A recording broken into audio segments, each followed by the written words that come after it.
Sit down and heal with Coach Derrick. Let that old pain breathe and we air it. You already know that you need to heal. Let me show you how. Turn the volume up, talk it out right now.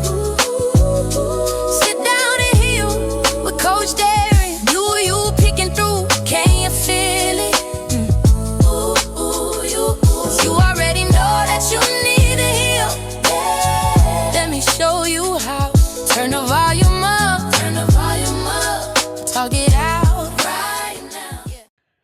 Welcome to another episode of the Sit Down and Heal podcast. My name is Coach Derrick, and I am your host. I'm a certified healing journey coach and relationship coach, which means I bind the two. I don't allow you to have one without the other. And what I always say here now every week is that you already know you need to heal. Let me show you how. So today is number 3 in a series of 4 for the month of February, called Reboot Love. Basically, the theme is we're thinking like a computer, right? We have to reboot, reset in order for us to love better and be better. And so we went through last week, we did the shadow work. The week before that, we looked at how your love life can crash. Then you need to reboot. Then we need to look for the bugs, which is the shadow work.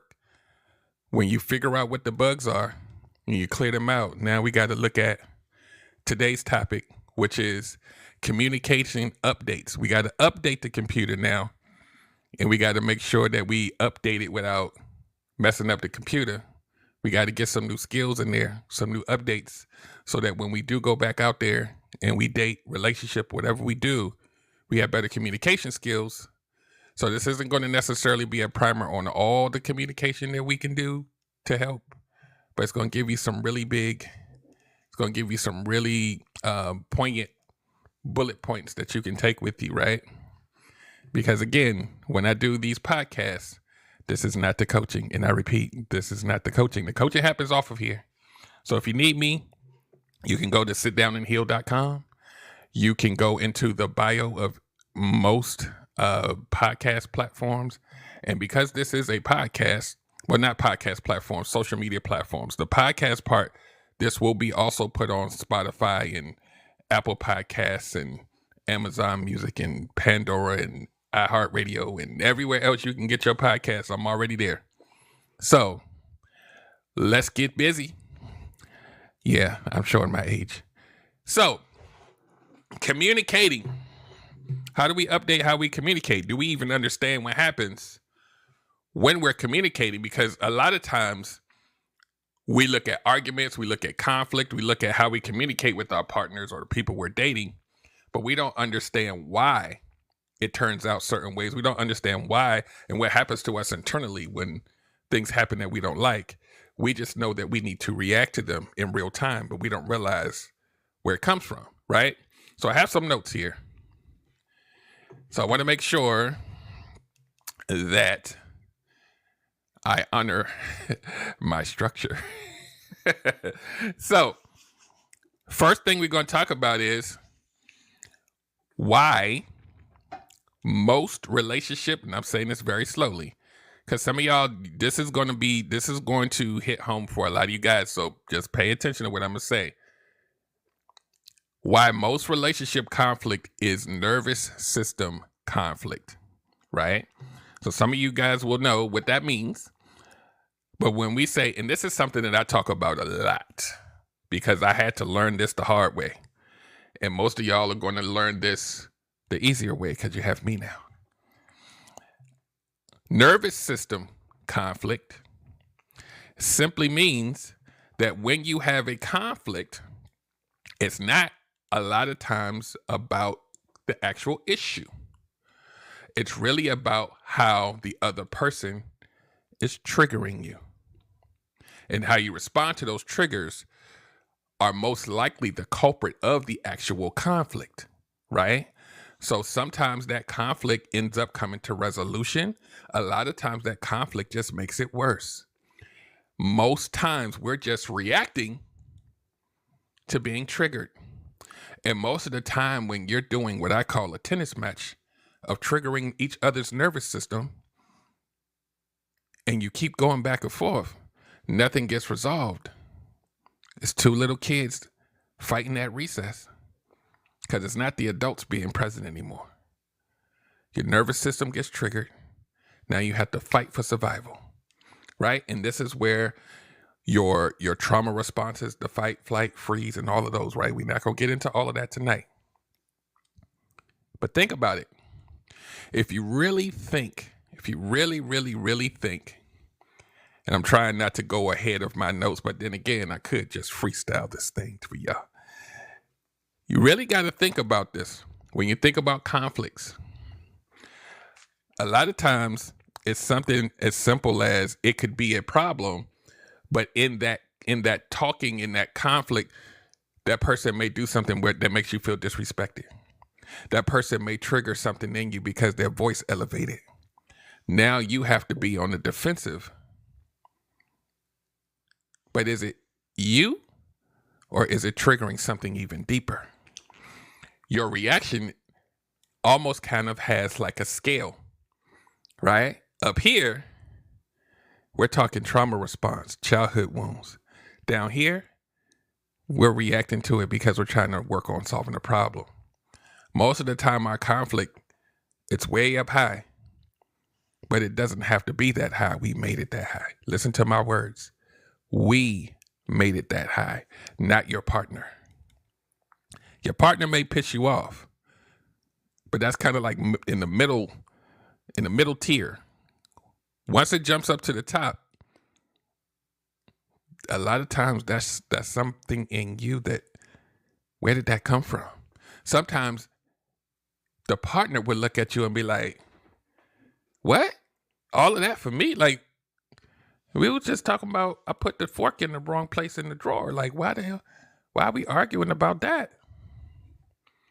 A lot of times it's about the partner, but most of the times it's about what they're triggering in you, right?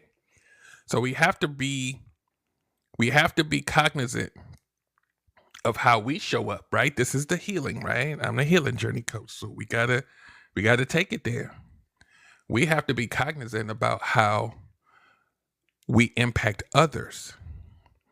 And you'll hear me talk about this a lot. The way that we impact others could trigger them to react. This is where the conflict comes from. You trigger me, I trigger you. I don't know I'm triggering you, but I'm just watching how you treat me. I don't even realize that I'm triggering something in you that's deeper than this conversation. I don't like how you came back at me, so now I got to come back and then what we typically do, if we really don't want anything really big, we'll just dip out and be like, you know what, you got it. There's no resolution. You're just tired of being triggered.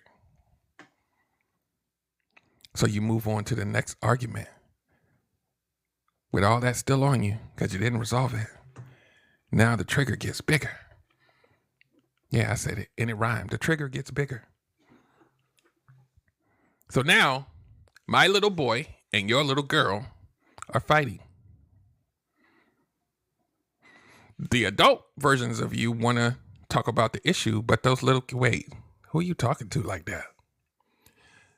Why are you criticizing me like that? I'm not a bad person. Why would you say that about me? What's wrong with you? Listen to what's wrong with you? Why are you talking to me like that? Didn't you see all the stuff I did? Wait, I'm not a bad, why, what?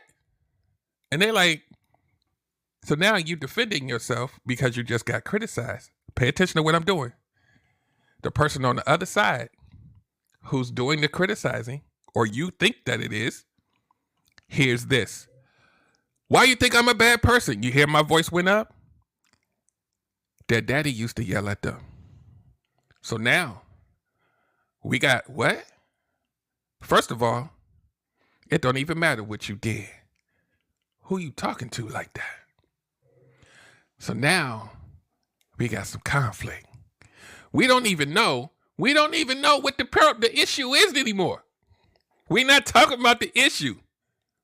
I need for y'all to understand. We're talking about me, listen to my words, my inner child that you just triggered needing to feel safe. You, whether on purpose or not, made me feel unsafe with your criticism of me. Because somewhere along in my lifetime, Normally, a caregiver or a parent used to criticize me, and I had to perform to earn their adoration or their love. I feel that I need it. I need to keep doing stuff to make them happy. And as much as I used to do as a little kid, they used to chastise and point out the flaws all the time. Yeah, I know you clean up the bathroom, but did you clean behind those little things at the bottom? Did you get behind the knobs? You need to get a toothbrush and do, but I did all and they'd be like, no, not good enough. And then you do it again and they'd be like, no. Look, Mom, I got a B on the paper. Well, why you didn't get an A? Pay attention to what I'm saying, y'all. When I grow up into a grown man, I'm going to probably get into a relationship with someone that's going to find flaws in me. Little ones. So what's going to happen when that new partner that doesn't know I have that says something like, so why did you forget to finish the rest of the damn lawn? You got 99% of it, but you missed this over here. Why you do that? Snap. Now you're no longer my wife. You're my mom now. What? Did you see I just did the grass? I did the best I could. Listen to my words. I sound just like the 10-year-old version of me all over again. Let's breathe for a minute. I am now the 10-year-old little boy in a grown man's body defending myself. History will always repeat itself if you do not understand who you are. Your partner may simply just be pointing out that there's a piece missing, but you taking it as, I'm not good enough. This is how conflict sticks with us over time because we don't know how to resolve it. So now I'm going to take that as a slight, but I'm not going to tell you it hurt. I'm going to just shut up and hope it go away. Why? Because I'm trying to feel safe again. But the person who did the slight criticism doesn't know that it was a problem. So they're going to continue to do it again. And you're going to continue to get triggered. And you're going to continue to get pissed off every time they open their mouth. And then eventually, you're going to have some resentment. All because you never communicated. And here's the thing. A lot of us don't know that that little boy and that little girl exists. So we just thinking they don't like us. I need for y'all to catch this. This is called a cognitive distortion. Criticism means you don't like me. We make it true in our mind. So guess what I'm going to have to do if I deal with this enough? If it pains me enough, guess what I'm going to have to do? I'm going to have to find a way to cope with it. How am I cope with this? I can't. This is what we miss. Why don't he just talk to his wife? Why don't she just talk to her husband and then everything will be great? Where you've triggered me 75 times. And I know I didn't tell you that it hurt, but I can't come to you now. You public enemy number one. You're the criticizer. You're the embodiment of my mama now. I ain't coming to you. But I'm going to figure out how to feel better. End scene. I hope y'all caught that, damn it. All right, we gonna go back to the damn notes.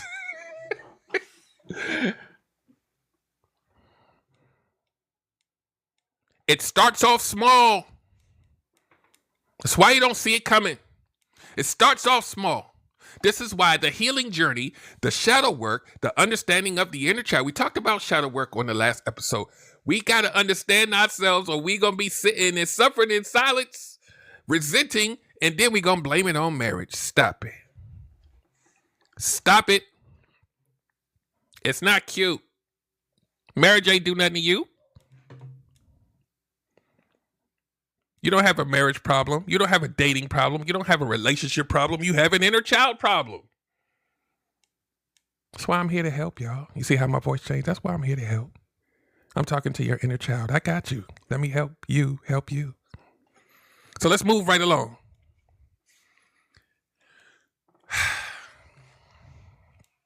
The difference between reacting and responding. Because reacting is normally trauma responses. Instant. Responding takes a little more effort for you to digest and come out so that you don't hurt the person. But reacting is kind of uncontrollable. Why?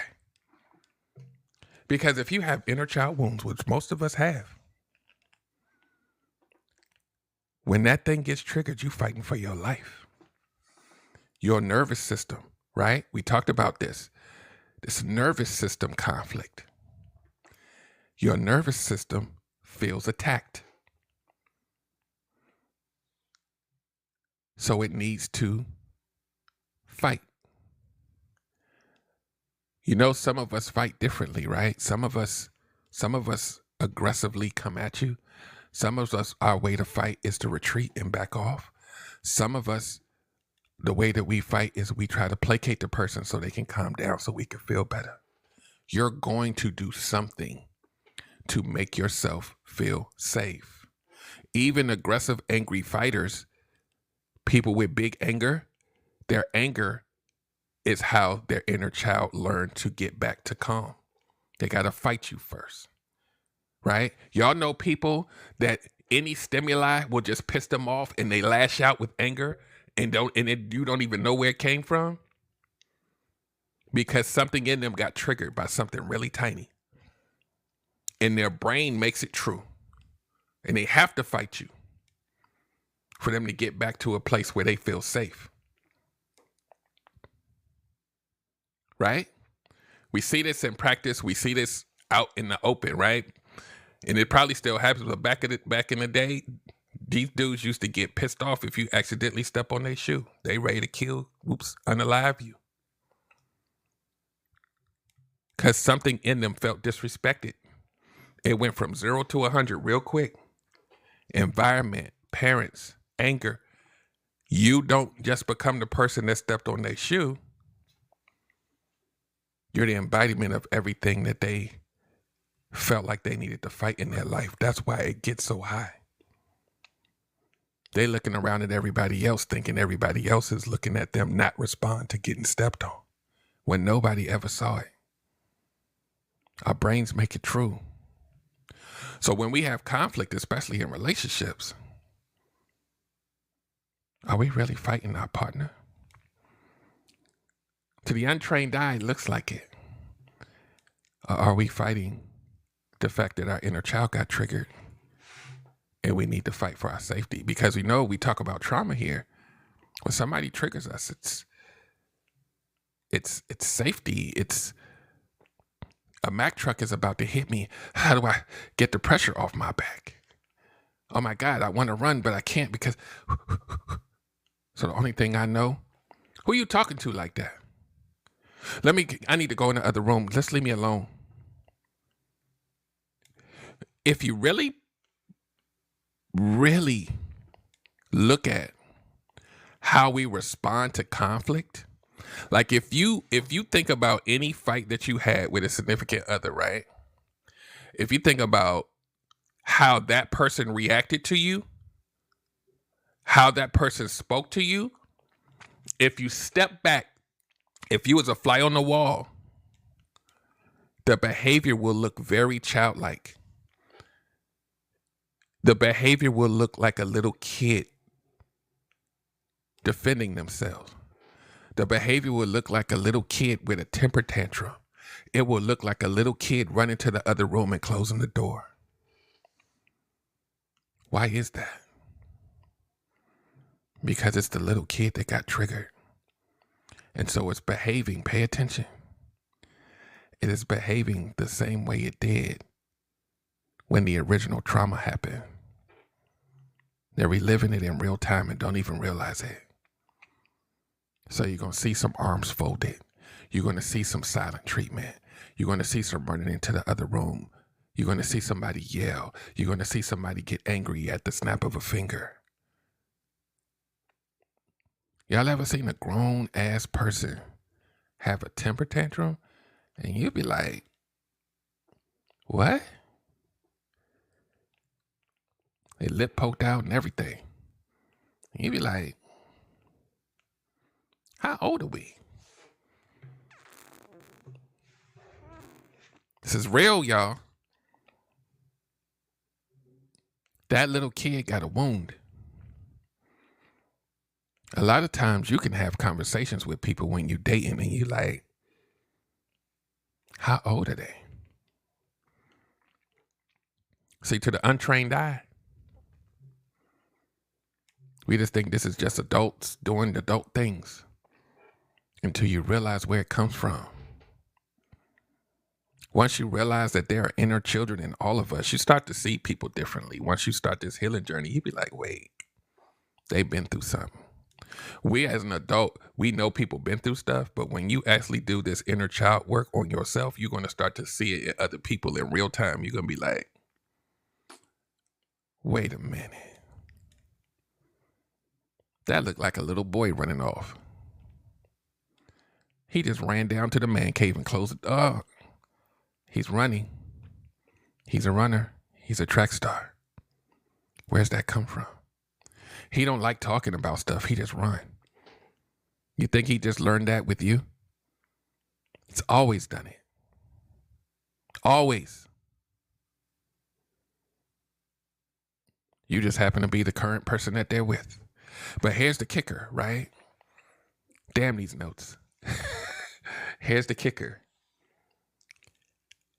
We can talk about him running, but we also got to talk about what that running does to you. So this show is about communication, but it's really about you. What does that running do to your nervous system? Does it trigger an abandonment wound? Does it piss you off? You get a little crazy when you're not able to get your voice heard? Not upset. Angry. Where did that come from? Because if you look at it from a bird's eye view, the person went into the other room because they know that their system needs to calm down before they re-engage. But you don't know that. You just saw the running. The running to you represents abandonment. So now your nervous system is kicked up. So you're not going to let them have that time. You're going to run after them and open the door and be like, why we can't talk about it now? What you think they're going to do? They're going to get madder. They're going to get more pissed off. And you're going to be looking at them like, why they getting pissed off? I'm just trying to resolve. These are the little communication things that over time, now y'all really fighting over little stuff. But are you really fighting, or are you just re-triggering the same wounds over and over again? Let me tell you what this looks like in real time. And I need for y'all to really digest what I'm saying, because when we have this conflict that hurts, that triggers, that we don't resolve, because maybe we don't even know where it come from, right? That's why I do healing coaching, right? We don't know where it came from. We just know that we keep reacting to it and we don't like it. We don't like it so much that we will shrink ourselves and try to figure out how to avoid the conflict. Guess what? You was a conflict avoider before you met them, but that's another show. It's already in you. So now, over time, you start to build up this disdain for even having it, but you got to show up everywhere else in your life happy, right? You got to go to work. You got to be a parent. You got to try to make sure your partner is okay and safe until you disagree. And then it starts to tingle a little bit. I don't want that anymore. I know what that feels like, but oh, you know what? You got it. Yeah, whatever you need me to do. Let me just. All right. Are we done? Now it's not communicating anymore. It's my one mission in life to just make you shut up. That's it. So I can go about my business. Forget this. Right? So now we got to think about this. Now my communication isn't communication anymore. Our nervous systems are reacting to each other. The adults are not in the room. It's the two kids. Just think about that. It's not me arguing. It's me being triggered. When you sit on this information, now your arguments start to look different. Now your conflict starts to look a little different because now I'm like, wait, was that all about them? Was it all about them? Or did I bring some of that with me that made it worse?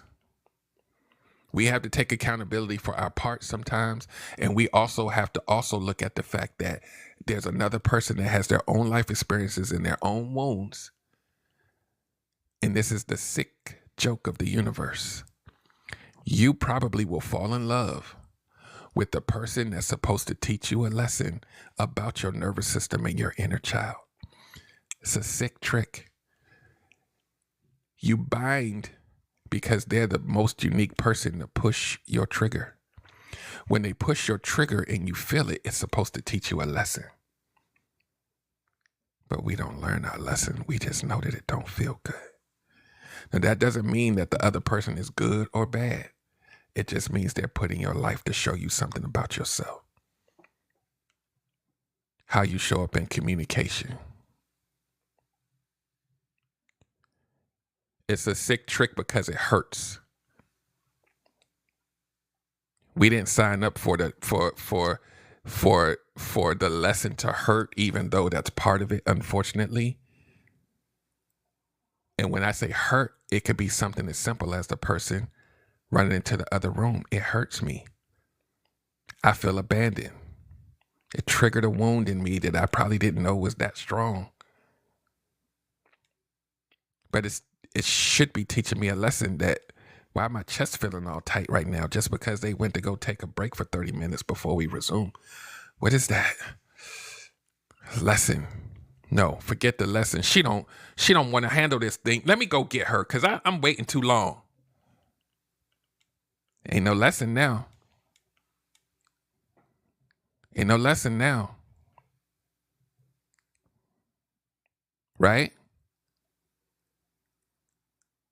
So when I say pain, I don't mean your partner is hurting you on purpose and you just got to deal with it. I'm saying when your inner child is triggered, it don't know what the hell it is. It just knows that it needs to figure it out. And sometimes that hurts, right? We do have partners that have hurt us, but that's not the hurt I'm talking about right now. Right?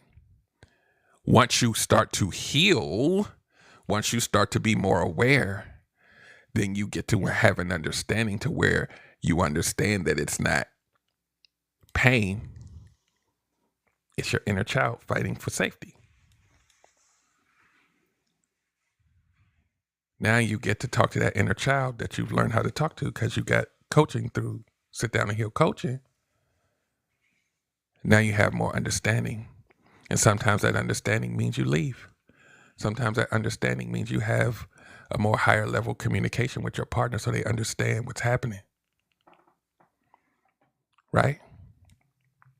In a perfect world, we just would never hurt ever again. And some of you, no judgment, have chose to just disconnect from society so that you don't have to hurt again. And you will never talk to anyone ever again. And that's your choice. But at the end of the day, what I teach here is resilience, self-awareness, understanding And once we understand ourselves, then we understand how we impact the world around us and how we move energetically around us so that we don't plant ourselves in places that sometimes we purposely put ourselves in situations that will hurt us because that's what we're familiar with. So we have to be more aware, but a lot of us are not aware because we're still living in our trauma mind, and our trauma lenses is how we see the world. Everything is red, right? You can't see red flags if the world is red because of your pain. So we have to understand ourselves. And unfortunately, most of us don't. We just function. We know how to work. We know how to be a parent. We function. But those deeper emotional things, they still on your back. They still there. You know how we know they're still there? Because they show up in your conflict. They show up in how you communicate, how you show up, what you do and don't do. It's all, the information's all there. So let me finally look at my notes as if I need them.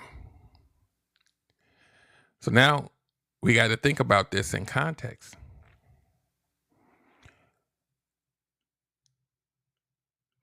The holy grail of this communication thing is to be able to have a partner, it could be a friend or family member too, where we feel safe to communicate our needs without fear, without any aggression.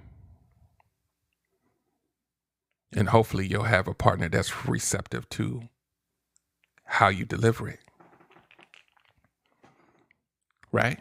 Because some people, you communicate your needs, right? Hey, this is what I need in order for me to feel more safe. But guess what? Here's the kicker. Y'all wait for it. Plot twist. The other person takes you expressing your needs as criticism. Remember that? Now their inner child is triggered. And you trying to figure out why they mad. It's the little details. Little things become big things. Two good people can destroy each other without proper dialogue. This is why people are like, oh, communication is one of the most important things. Yeah, but do we know how? Do we know ourselves enough to find partners that we align with?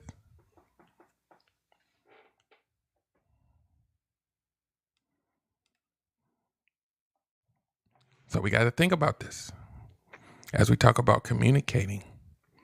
And we know that communication is mostly nonverbal. Do we even know how to read the nonverbal cues, or are we just getting triggered by the words? I need for y'all to catch that. Are we just getting triggered by the words, or are we watching how they move when they get upset? Oh my God, they look like they about to hyperventilate. Maybe they do need some time. I need to stop chasing them. They about to pass out. It's physical things that happen when people, especially those that need time sometimes. And I'm not talking about days, because some of y'all be like, I need 2 days and then I can talk about, no. It's not fair. I know some of y'all, that's your way. I need a week. I'm going to leave. It's not healthy. So now, let me look at my notes again, make sure that I'm getting everything. The whole listening to respond versus react and all that, we're not going to do that. Y'all talk about that on social media so much. Y'all know what that is, so we skipping past that. But sometimes these are the things that trigger people, just to illustrate that this triggering works both ways. And I have a comment here that says X used to tell you to be patient, so he respond when he wants to. See, here's the thing. Some people do actually need time, right? But when they start doing stuff to avoid, right, to avoid the communication, that's a problem, right? Taking time to calm down, cool. 2 days? Nah. Like, we got to really think about what that time means. A lot of times people take a long time, so most of it will just go away. They don't even know how to resolve it. They know how to detach. Avoidant attachment style. Y'all gonna learn something here.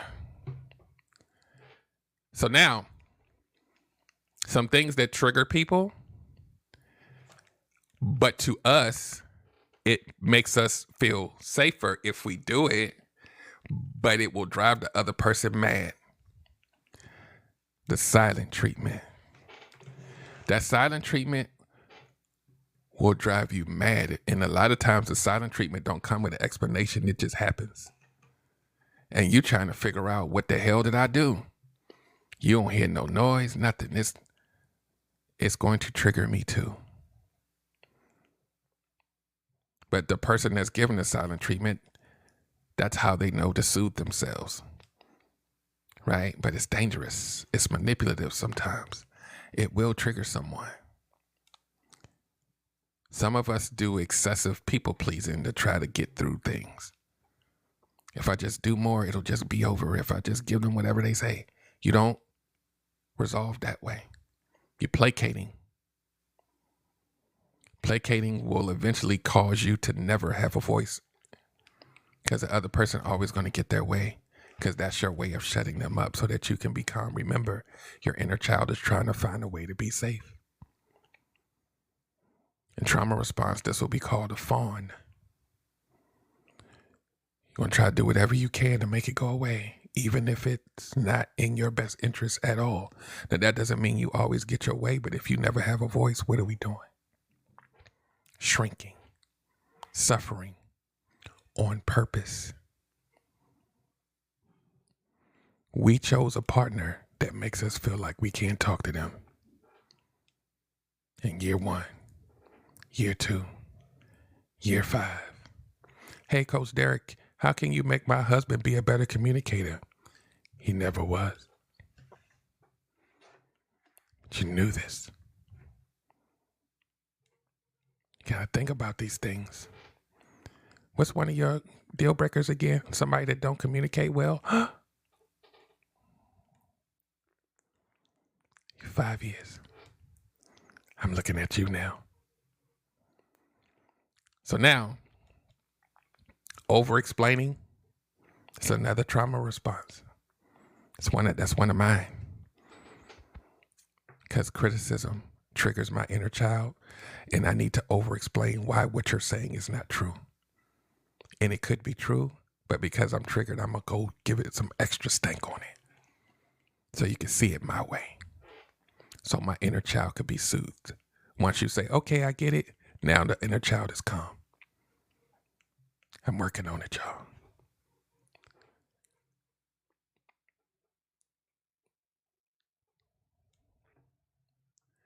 And like I said earlier, just reading my notes, it said in a healthy partnership, marriage, or whatever you want to call it, because y'all got like 300 relationship titles now. Conflict as a growth tool instead of a threat. This is a big statement. Some people see all conflict as a threat. Let me say that again. And y'all know these people, and it might be you. Some people see all conflict as a threat. Let me tell you what this looks like. Let me give you a little tiny example. As soon as you start to express something that you may not like, right?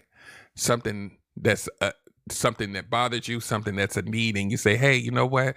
I didn't like, before you even get to the end of the sentence, you know what they say? Why you keep trying to argue? Why you always trying to start stuff? And you be like, what? Nobody's arguing. I'm just telling you how I feel. And they be like, but you just want to start something, don't you? What the? I just wanted to tell you I didn't like yeah, but it just seemed like you about to start something. Wait, so you predicting the future already? Like, hey, did I marry Miss Cleo? Are we dating? Am I dating? Like, do you know that the argument is coming? What is that, y'all? They got triggered already. Because all conflict feels like a potential threat.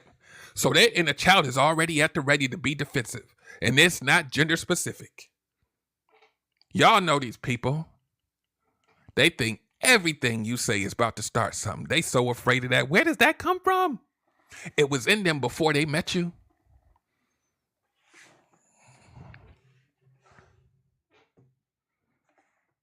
Because there's a little kid in them that grew up in a household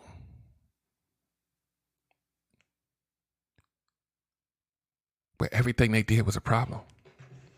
So as soon as you have some kind of issue or gripe, they got to, what do you do? Why are you starting something? It's triggering. Everything has an origin story. They make these assumptions before a problem even exists. And what happens is that they create a new problem just because of how they react. Why? Because their outbursts and their defensiveness triggers your little kid. You see how this thing just keeps going. It keeps going until one of y'all be like, you know what? I know I normally go out every other Friday, but now I need to go every Friday because I need to just take the edge. Matter of fact, I need to go Thursday and Friday every week because I just, you know what? I was sitting outside in the driveway because I just want to make sure I get my head right before I come in because I don't know what the hell you're going to be on today. I ain't trying to start nothing with you, but damn it.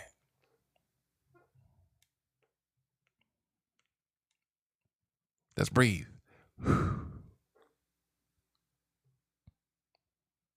All of that started because something small triggered your inner child and you didn't like the way they reacted when you reacted to them. So now your brain and your nervous system holds on to it.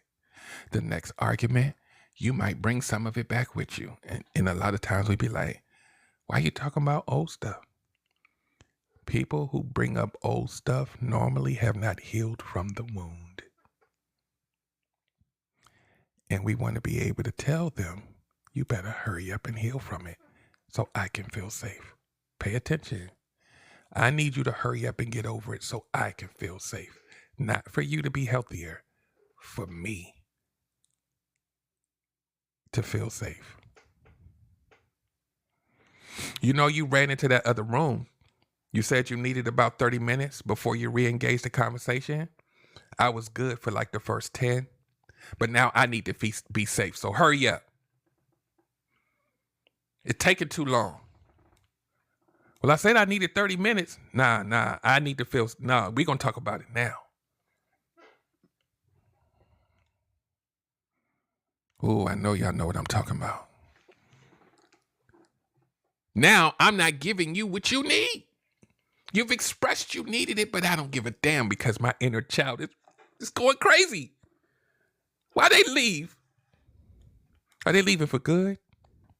Is it really going to be 30 minutes or 40? Is it going to be 40? What if it's 31? Do they really care? Do they know that I'm over here, sir? It's about you now. That ain't fair. I need for y'all to sit on this. What I'm doing here is I'm illustrating two people that are not inherently villains or evil. They just don't know how to regulate their inner children, which then becomes the paramount thing that destroys the relationship for two good people. They become enemies because of this. They will blame it on the dating pool. They will blame it on marriage. You don't have a dating problem, a marriage problem, or relationship problem. You have an inner child problem. We got to work on this, y'all, because it's going to show up everywhere because it's all in your system. You can't create boundaries with nobody because you're an empath and you're a people pleaser. We got to work on it, or they will run you into the ground for the rest of your life. You think it's cool. It's not. It shows up in who you choose and where you sit. All because that little kid is driving. That's why they call it shadow work. You don't even know that that's what it is. You think you're supposed to be in a dysfunctional relationship because that's all you saw. You don't realize the little kid told you to do that. So you gonna sit there for 10 years. Some of y'all 20 years. And when y'all come to me and I be like, 20 years miserable, when did you know? They be like, in month 6. It was a deal breaker in month 6. And I had about 300 more deal breakers happen after that.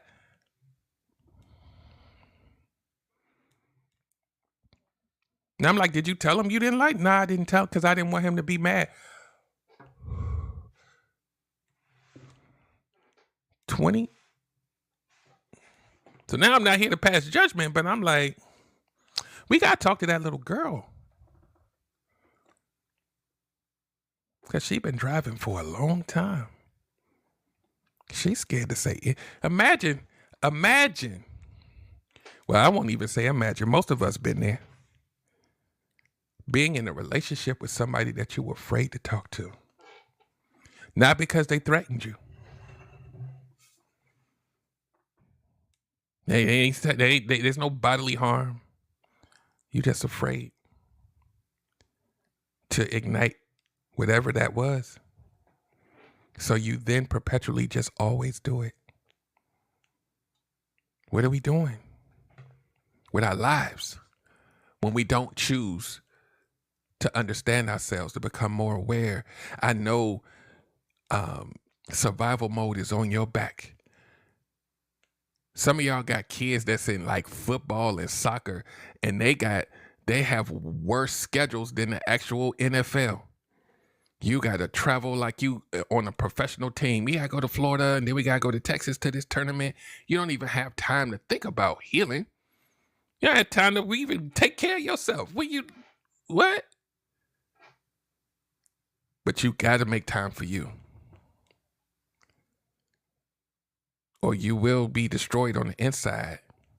Not because somebody made you, but you was afraid to have a voice to try to work on it. And some of y'all have that voice, and you chose someone that don't give a damn about your voice for 20 years. They didn't start doing it in year 19. They did it in year 1. So when you come here to sit down and heal coaching, I'm not going to ask you about how you showed up in your relationship. I'm going to ask you who you were before you met the person. That's where the real information is.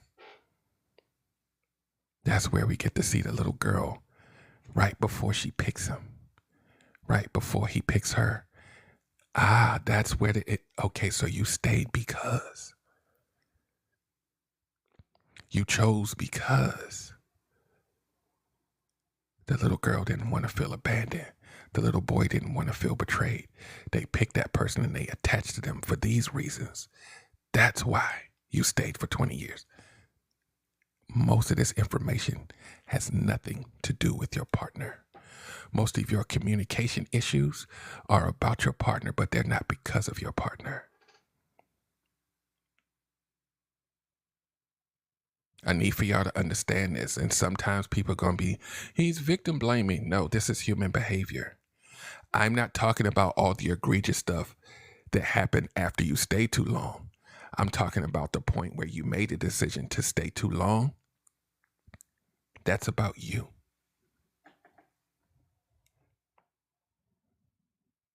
So I need for y'all to sit on that. What they did to you may not be inherently about you, but your decision to take it sometimes is about your little inner child choosing to stay to feel safe, even if that feeling safe is dysfunctional, because that's what they're used to seeing. We don't even realize it's happening until we look at our trail of people that we picked. Not that those people are the same, but the reasons why you chose them is the same. That's the pattern. So don't get confused. Well, I chose all different people. Your inner little girl and your inner little boy ain't never changed. That's the motivator. That's the pattern. And that's why we heal. We work on the healing journey, so we disrupt the pattern, so the trajectory of your life changes and goes in a direction that you wanted to go in, instead of the direction that your little inner child forces you to go in. You got to be mad about it. You got to be like, wait, I got to have a gentle talk with my inner child, but what the hell was I doing? We got to work on healing now. Like, what the?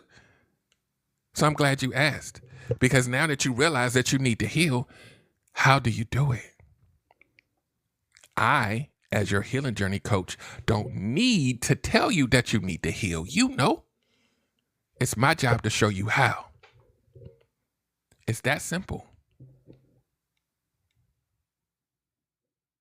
Because we don't know how.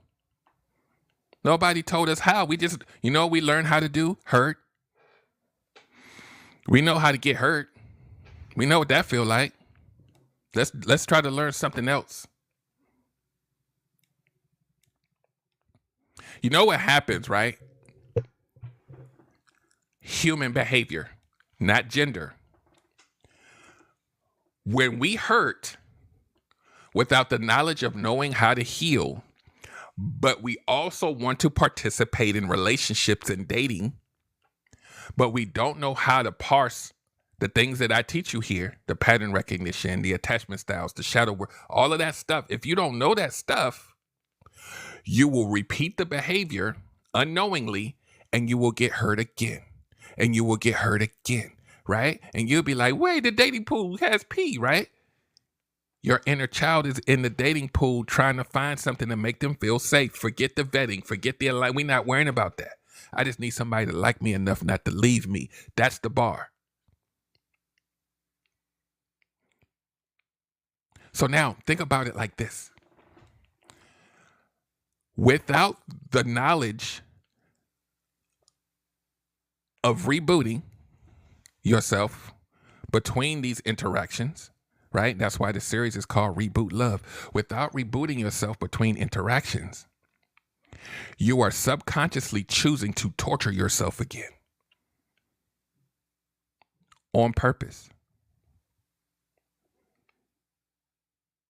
But I'm a good person. Sure. But your inner child needs to not feel alone. Good person is going to pick somebody just for that reason alone. Good person. And when you pick that person, they're going to be, like I said earlier, uniquely qualified to teach you a lesson. They're going to trigger you. You're going to see it as offensive. You're going to have your trauma response. It's going to get ugly over time. You're going to start calling them a narcissist, but you ain't leaving for another 5 years. You're going to start saying they crazy, but you ain't going nowhere. We ain't talking about kids now. We're talking about you. Yeah, self-abandonment. And then because you don't want to feel abandoned, you're going to do it again. Don't mess around and accidentally be an empath, because now you really need love. I'm going to try it again. You ain't changed nothing. I sat out dating for 2 years. I'm ready. You have changed nothing. You're going to go into the dating pool and they're going to find you because they like, empath with no boundaries. We smell that. They're going to do whatever the hell we want because they don't want to be alone. Okay, cool. Let's find her. Let's find him because it ain't gender specific. It's some dudes out here that been dragged through the mud too.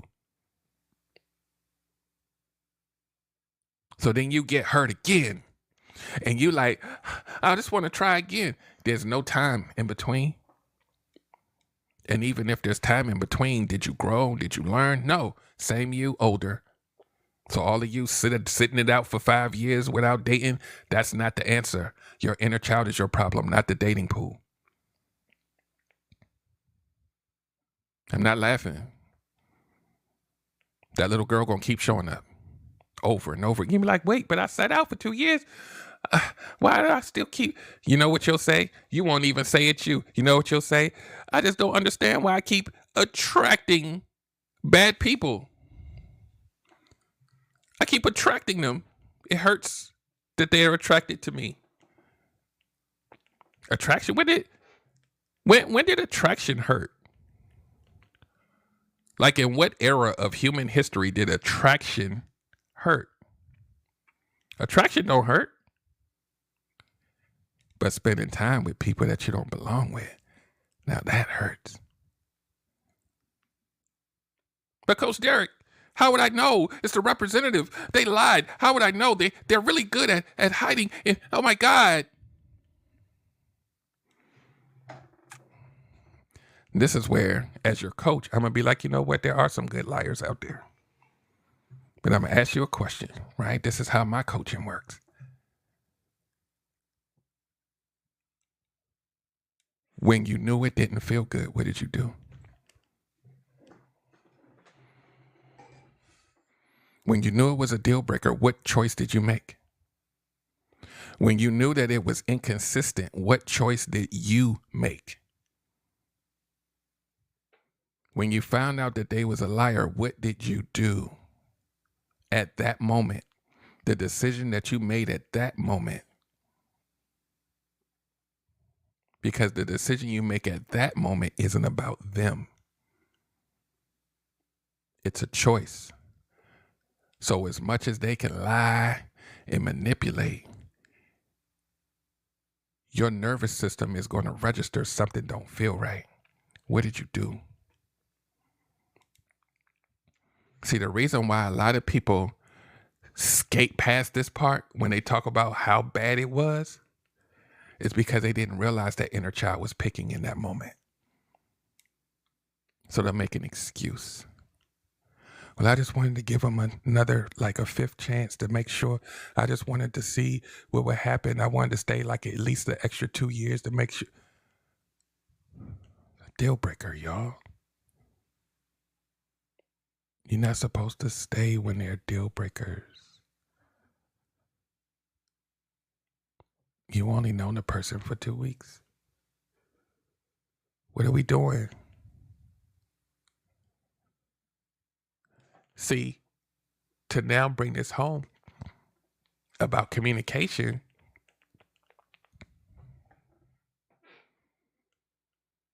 when you made that decision to keep going, now you are inside of a relationship that you chose, where now your inner child has made a decision to accept something that the adult you would have surely ran away from. There's going to be a higher probability that that choice is going to come back with some inner child battles. We all got them. Even when you feel like you made the right choice, even if you've been married for 20 years, your inner child's still getting triggered. The difference between a great, healthy relationship and a horrible one is how we regulate ourselves during the triggers. It's going to happen.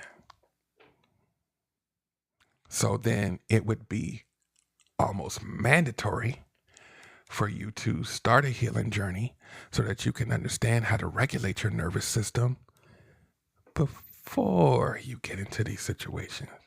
And even if you're already in a relationship, it's still mandatory for you to understand this because it will change the trajectory of how you communicate with your existing partner. So you need it either way. But I don't know how, Coach Derrick. I'm glad you asked. All you got to do is go to sitdownandheal.com. And it's magical over there. It's even pretty to look at. Just go check it out. Everything I offer is there. The social media platform that you found me on, you can inbox me and say, Coach, I need help, and I'll do the rest.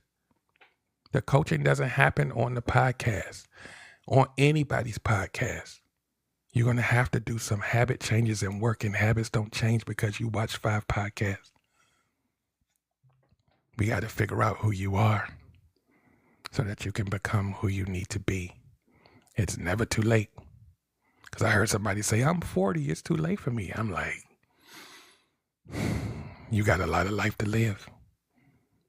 Let's make it count. So what we have to do now is we got to wrap this show up. We got to land this plane.